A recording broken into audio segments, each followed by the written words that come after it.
I'm going to share a YouTuber named Young Ripa. Okay, this guy is also a libertarian, and he's got some stuff to say about X-Men and social justice. Let's listen, shall we? It is not a secret that the advocates of social justice when it comes to comics are very dishonest people. They are leeches that exist to only hijack subcultures and fandom. And honestly, they do a great job of this. But when it comes to the old social justice has always been a part of comics thing, the go-to cliche that they use is referencing the X-Men as an example of this. There are usually two claims that are often misunderstood, very misunderstood, surrounding this idea. One, they say that the X-Men was flat out created to be social justice. And two, the Magneto and Professor X, that whole conflict, they were created to represent MLK and Malcolm X. Both of these are either partially false or entirely false, depending on the narrative. Notice.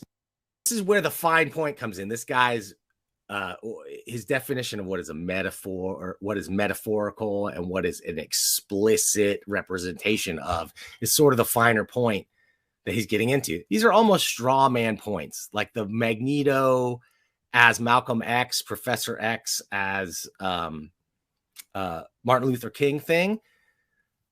I don't think that was in Stan's mind at the moment necessarily, but no doubt the zeitgeist of what those guys were saying and the civil rights movement were just like prime on everybody's mind. So whether it was specifically created with those two people in mind, I think doesn't matter. These claims are hardly ever backed up with anything other than like some headline of an article. First and foremost, no, Stan Lee did not create Magneto and Professor X with the sole intent of having them be analogies for MLK and Malcolm X. Already serious equivocation, like we're not created solely as representations. Well, okay, I guess we agree on that, but that's a bit of a straw man.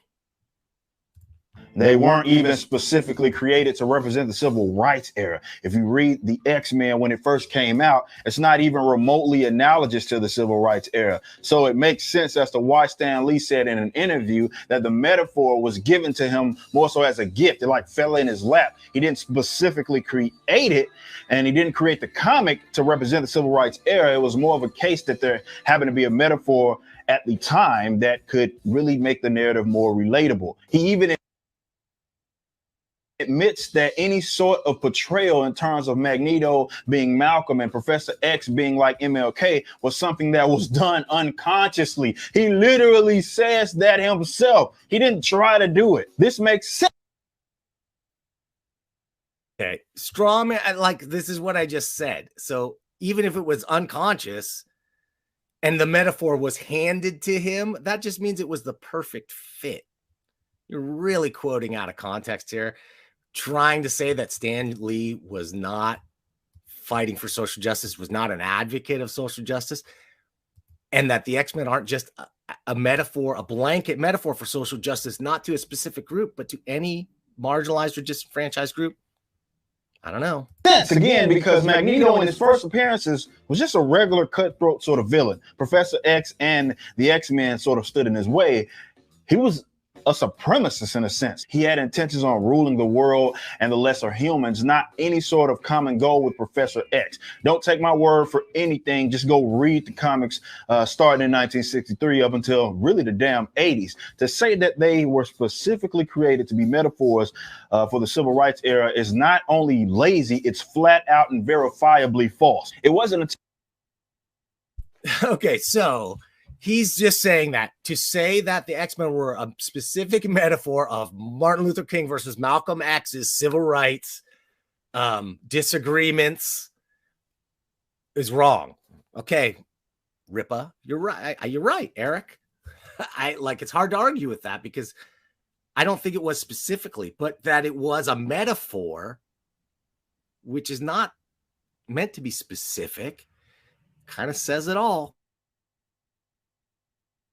Till the 80s when Magneto became more of a villain that people sort of tried to sympathize with, and he had that past intertwined with Professor X. That was actually a bit of a retcon. So if the SJWs read comics, which they don't, they'd understand this. Chris Claremont's era of X-Men is way more analogous to that era, but even that isn't specifically referenced to the Civil Rights era.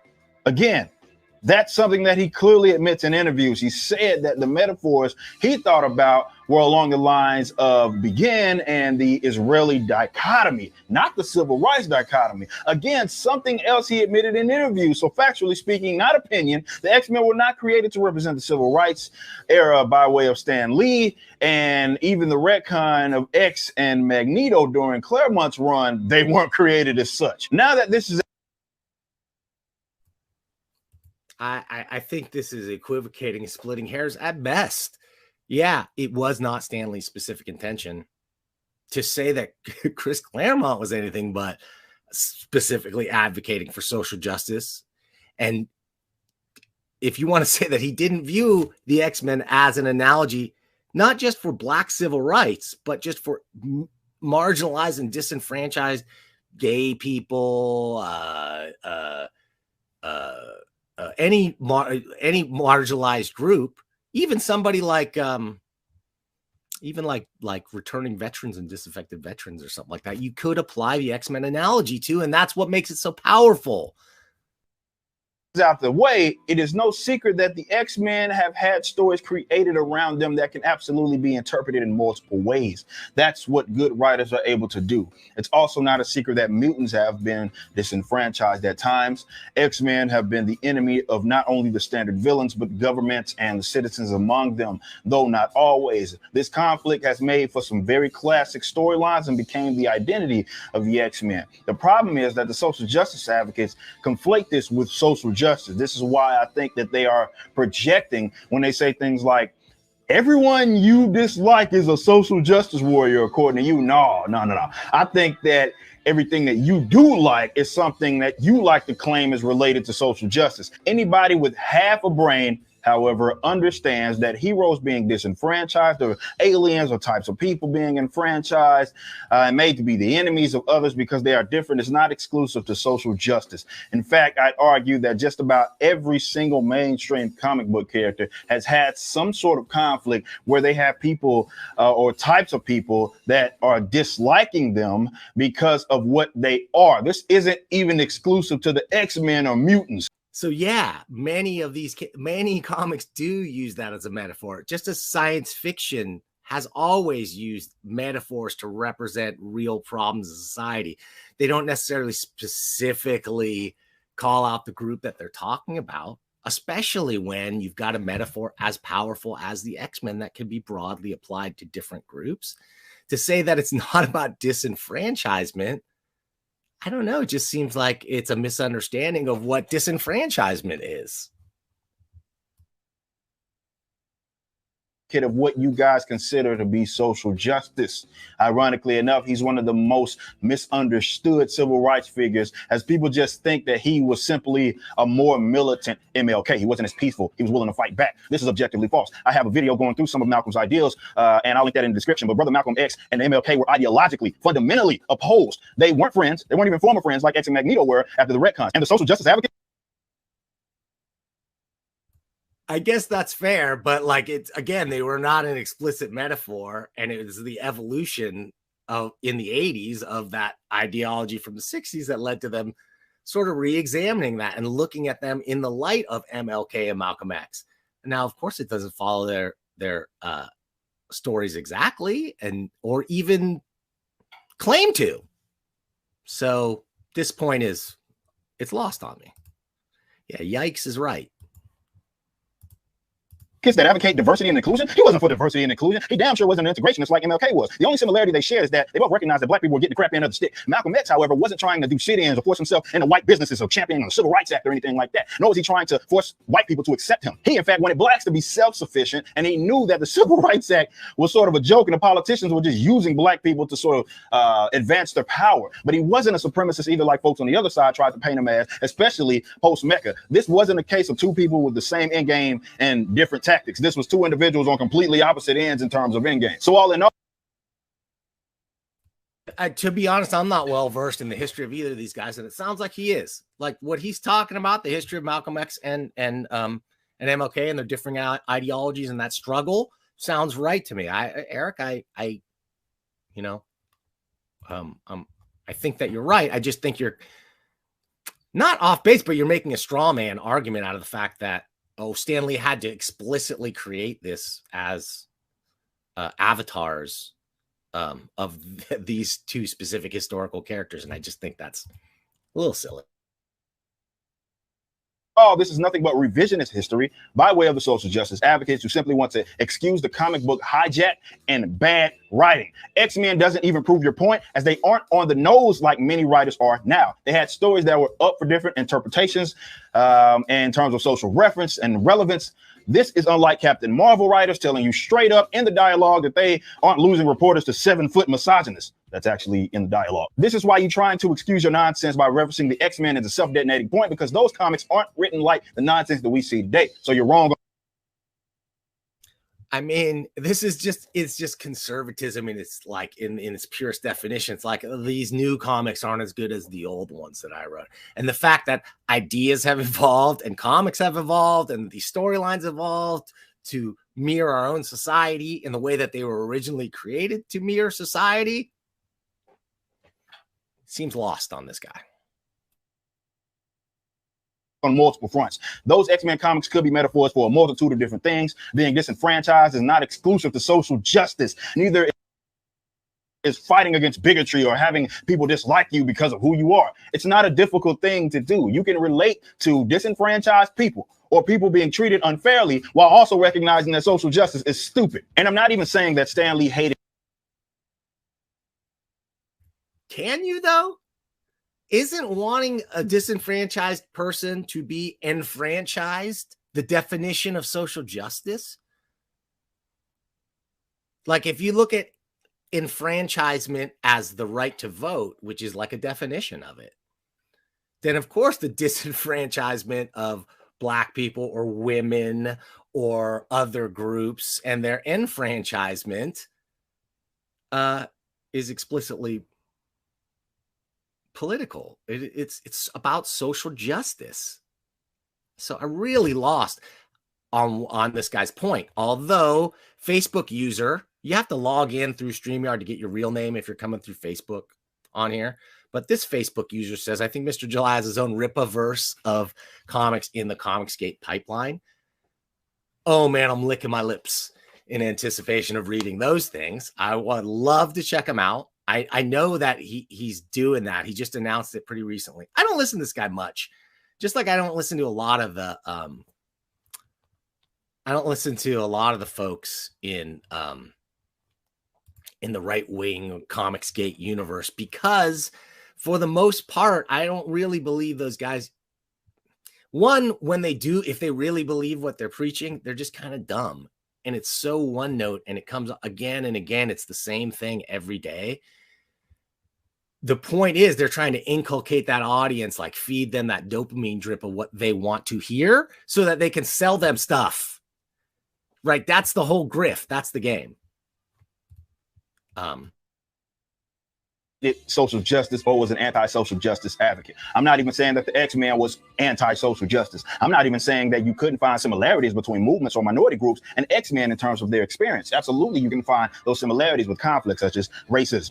I'm saying that to refer to that and say that it was created to be representative of the civil rights era is simply not true. And to try to pin the fact that mutants are minorities is proof that it's social justice. It's both intellectually lazy and dishonest. You, as a cornball social justice advocate, do not get to claim monopoly on having to deal with or being against things such as folks that are being disenfranchised or not being liked because of who they are. This is something that many individuals of different political and socio-political backgrounds can recognize or experience or relate to, including folks like myself, which see social justice as the gimmick that it is in concept, because there is no such thing as social justice. There's only justice. These SJWs just want credit for something and excuses for continuing to ruin characters in books that they don't even read. Y'all aren't even inclusive. All that kumbaya, love everybody has an asterisk next to it that says we only love you if you agree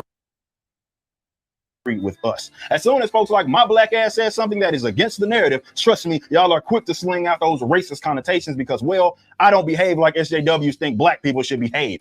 You motherfuckers ain't special, and you're raging hypocrites. And while that may be a little bit of my opinion, what isn't my opinion is that some of you are just flat out lying about the history of the X-Men.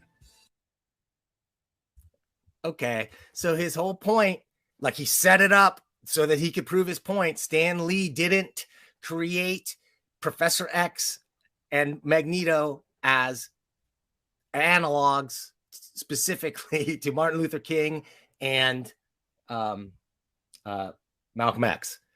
Who cares? And now Vickyverse says it all. He's conflating metaphor and allegory. It's a shallow way of analyzing storytelling.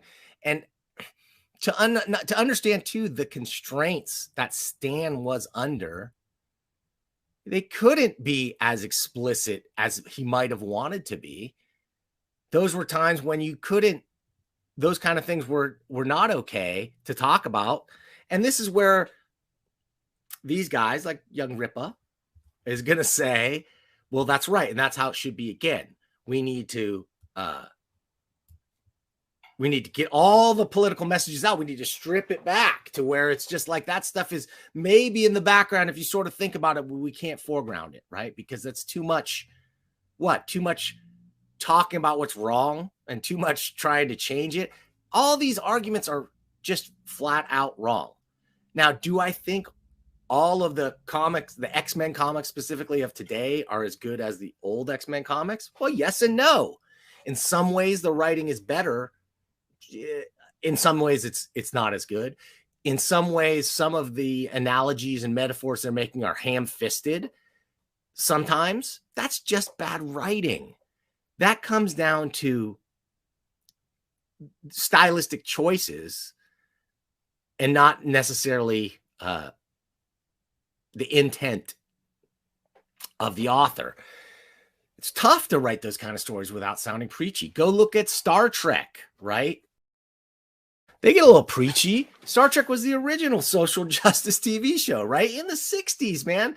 Put in the first interracial kiss, or one of the first, on TV in there, and packing the crew full of minorities. These were things that people were against in the 60s. The hardcore conservative, right-wing, whatever, would have been against that kiss as not misogyny, but miscegenation, and would be against the interracial crew and call it pandering and call it hippies taking over and calling it the communist agenda. This is nothing new. The outrage grift is real. What's new is these new platforms that we have to talk about them. So that's why it's been a while. I stay away from this controversial stuff because it steers people. It steers negative things my way. It steered a lot of hate from the Comicsgate side, and it steered a lot of negative emotions from the social justice side too. I lost friends on that would describe themselves on the social justice spectrum, if you will, because they just didn't want me even talking to anybody and even exploring any of these ideas. And I think that's wrong. This is why I'm firmly libertarian. This is why this is the show where I talk to, I'll talk to anybody in the comics industry, and I will try to get into your angle on comics, but I don't expect me not to ask tough questions. That's all. And I've gotten in a lot of trouble this last year for just like not being willing to keep my mouth shut. Believe me, to all types of audience members, I get feedback on that. I don't want to. Go to other shows. Go to ones that are press releases, or go to ones that are just outrage grifts, like Young Ripa. He's the OG. He's an outrage grifter. That's what these guys do. That's what Ethan Van Sciver does, and that's what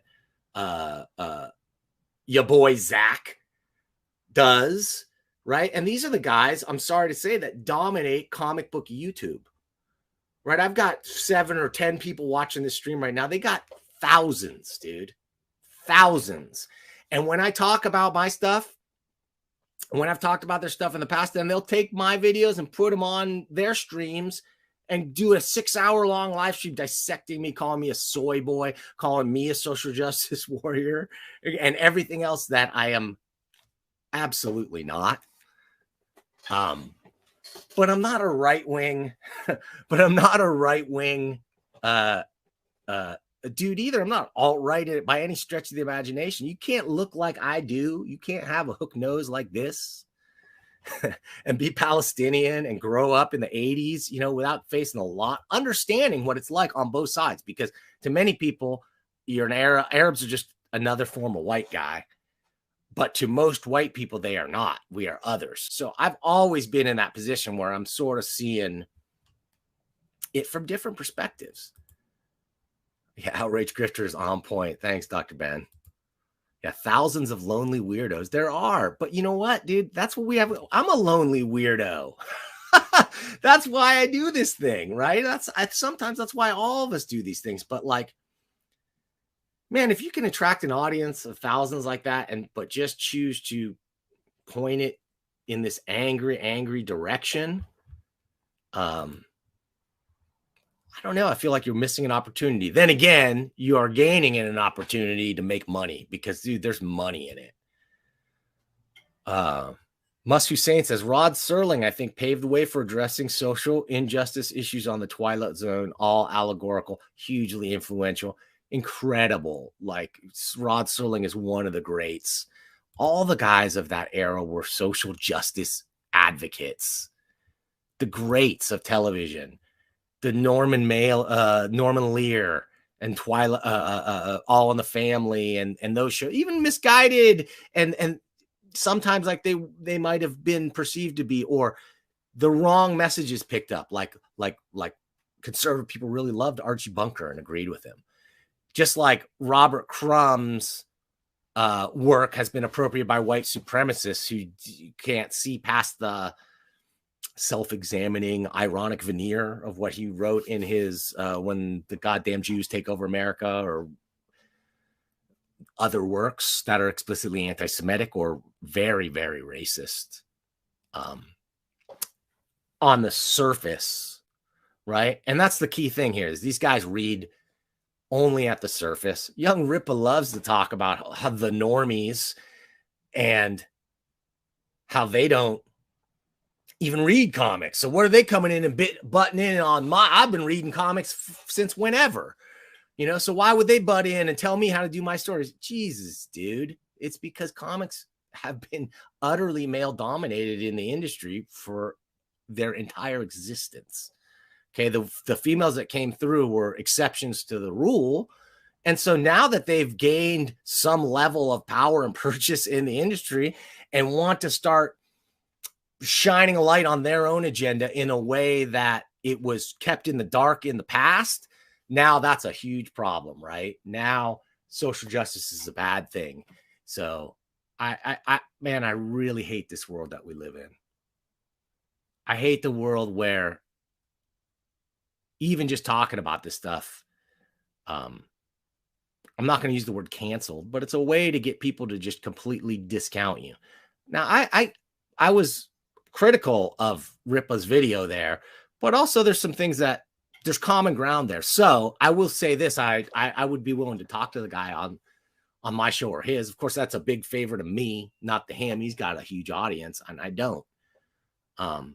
But I'm always willing to talk these things through, especially with a fellow libertarian. I think some of the stuff he talks about is interesting, although my own libertarian leanings have been shifting dramatically in recent years.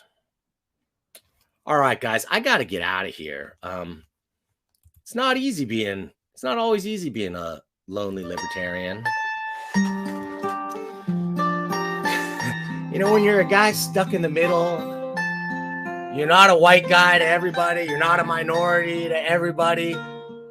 You start to see the world in a different perspective that is not strictly through that lens of identity politics. So yeah, I probably agree with young Ripa and a lot of conservatives in the sense that I don't think strict adherence to identity politics is helping anybody in this country. On the other hand, there is no way to look at the history of what's gone on here and not know that there's a history of great injustice to so many groups of people.